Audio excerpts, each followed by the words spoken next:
Oi, bom dia. Bom dia. Quinta-feira, 13 de setembro. Acompanhe as notícias desta edição do Jornal Visual. Em Salvador, os estabelecimentos usam a tecnologia como ferramenta no combate ao crime. Acessibilidade. Você vai conhecer a mega rampa que foi instalada no Sambódromo do Rio de Janeiro. E ainda, as notícias paralímpicas. O Jornal Visual começa agora, o único em rede nacional que você assiste em Libras. Falta menos de um mês para o primeiro turno das eleições e cresce a expectativa pelas pesquisas eleitorais. Os levantamentos orientam partidos e candidatos e também ajudam os eleitores indecisos. Veja como elas são feitas. Uma pesquisa pode ser encomendada por partidos políticos, candidatos, órgãos de imprensa ou associações, como a Confederação Nacional da Indústria. O número de entrevistados não é proporcional à população. Por exemplo, a quantidade de eleitores que precisam ser ouvidos para representar a cidade de São Paulo, a maior do país, pode ser igual à de uma capital como Porto Alegre, que é 5 vezes menor. Esta cientista política afirma que a amostragem de entrevistados deve representar bem a população para que o resultado seja confiável. Ela é feita muitas vezes levando em conta dados socioeconômicos, sociodemográficos, então muitas vezes por renda, idade, né, faixa etária. Então isso tudo tem que ser pensado. Esse é um dos quesitos importantes, a amostra. O cuidado para manter o sigilo dos entrevistados numa pesquisa eleitoral é tamanho que não é permitida a gravação do processo de coleta de dados. Em alguns institutos, as entrevistas são feitas da forma mais tradicional, em questionários de papel, para garantir maior segurança nos resultados. Para o diretor-geral do Datafolha, que faz pesquisas há 29 anos, a isenção do entrevistador também é fundamental para a credibilidade da pesquisa. O trabalho é sempre aquele de não induzir as respostas. Numa pesquisa de intenção de voto, por exemplo, o ideal é que a intenção de voto seja uma das primeiras perguntas, para que perguntas que venham antes não induzam as respostas. A margem de erro não é proporcional à quantidade de entrevistados. Por exemplo, se 1.000 pessoas forem ouvidas, ela pode ser de 3 pontos para mais ou para menos. Se a amostragem subir para 2.000 pessoas, a margem de erro cai apenas 1 ponto. Quanto mais entrevistas, mais detalhado é o resultado, como explica o diretor de negócios do Ibope, a maior empresa de pesquisa da América Latina. Eu posso, por exemplo, realizar uma amostra com 1.000 entrevistas, representativa do país como um todo, mas eu não terei condição de comparar os resultados entre as diferentes regiões.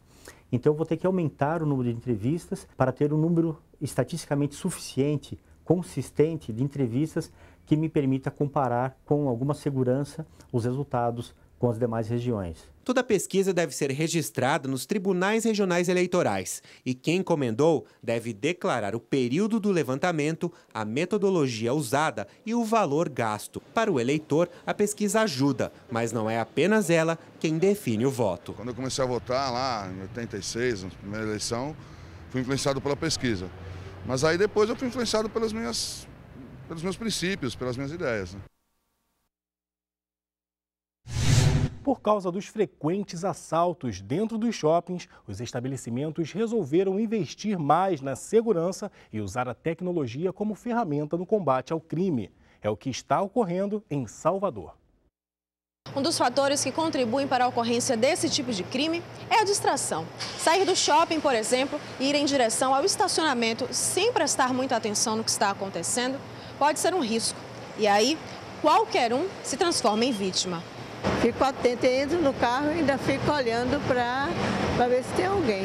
De acordo com a Polícia Civil, os criminosos preferem as mulheres. E para tentar não ser alvo de um deles, algumas dicas precisam ser seguidas. Ao ser abordado, não reaja, e após ser deixado em lugar seguro, sim, comunique a polícia imediatamente, ligando para o 190. Para oferecer mais segurança aos clientes, os shopping centers investem em tecnologia e funcionários qualificados. O shopping tem investido muito exatamente nisso.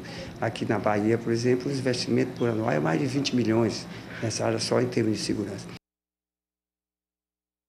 Hora das notícias paralímpicas.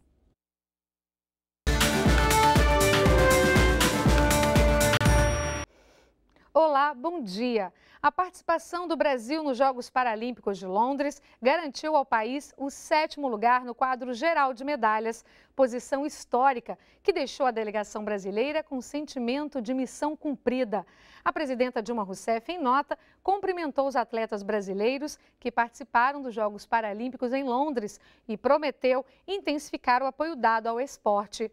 Agora é hora de pensar em mais um ciclo olímpico que se inicia, o da Paralimpíada do Rio de Janeiro em 2016. E uma das discussões no momento é sobre o termo usado, que mudou de paralímpico para paralímpico. Apesar da mudança ser uma determinação do Comitê Paralímpico Internacional, ele está sendo rejeitado e ignorado pela maior parte dos atletas. O Brasil foi um dos últimos países de língua portuguesa a adotar. Também, depois de décadas, não é fácil se acostumar com um novo termo, mas daqui a 4 anos a gente acredita que será muito mais fácil. Semana que vem a gente volta com mais notícias paralímpicas.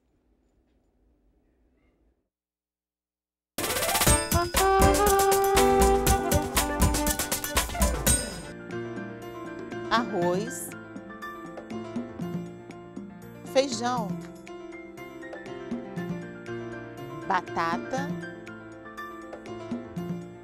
e macarrão. Vamos revisar? Arroz, feijão, batata e macarrão.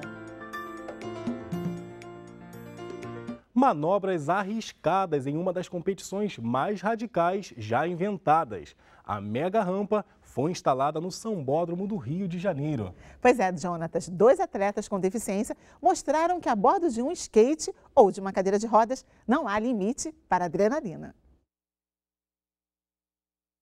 O desafio é saltar desta mega rampa de 30 metros de altura, passar por um vão de 20 metros e aterrissar em outra rampa. E ainda realizar manobras radicais. Achou loucura? É, até conhecer Ítalo e Aaron.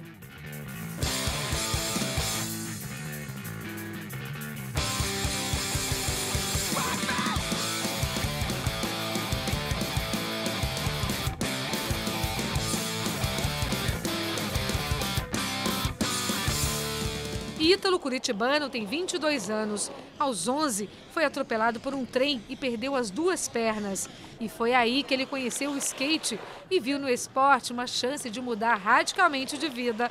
E põe radical nisso. Logo após o acidente, eu nunca esperava que eu ia praticar esporte, né, meu? Eu pensava que... não pensava em nada, né? Pensava por que eu tinha acontecido isso comigo. E acabei conhecendo o skate, né? Que eu já gostava de skate, meu. Conheci vários lugares diferentes, pessoas diferentes. Tudo bem que no skate cair é comum, mas segundo o Ítalo, o perigo é calculado. Tem que ter um kit de segurança, né, com certeza. Tem que ter um colete de motocross por causa da coluna aqui. Tem que ter cotoveleira, a luva, porque quando eu caio, eu coloco a mão e se não tiver a luva, vai derreter minha mão. O capacete é muito importante. Tem que ter uma bermuda, que eu não sei como é que chama aquela bermuda, que tem umas almofadas para não bater o quadril aqui. O pessoal me achava louco, mas agora esse tal de Wills aí é mais louco ainda. Ele é impressionante o trabalho que ele faz aí. A hora que eu vi ele descendo, eu pensei que ele só ia dar um salto só. Quando eu vi, ele já deu um mortal, se arrebentou, já me deu um gás a mais. Imagina o pessoal que deve estar em casa assistindo. Ele está falando de Aaron, de Las Vegas, Estados Unidos, que veio ao Brasil estrear a mega rampa.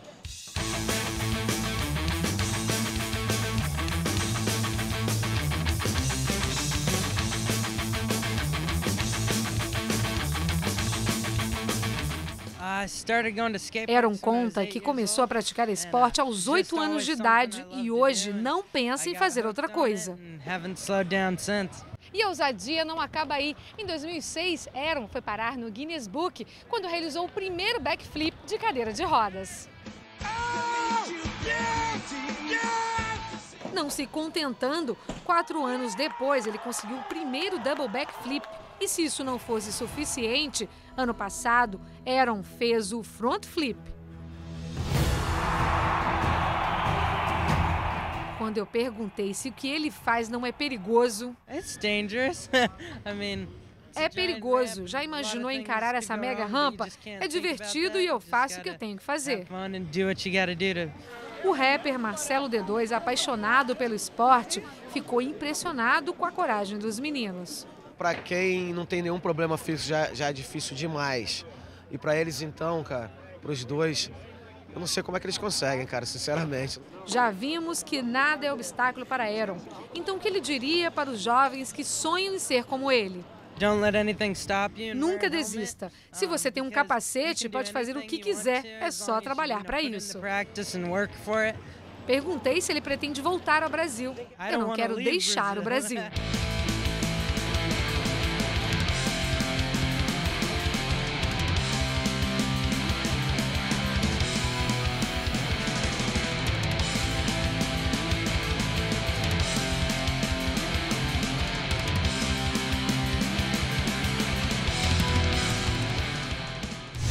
O Jornal Visual termina aqui.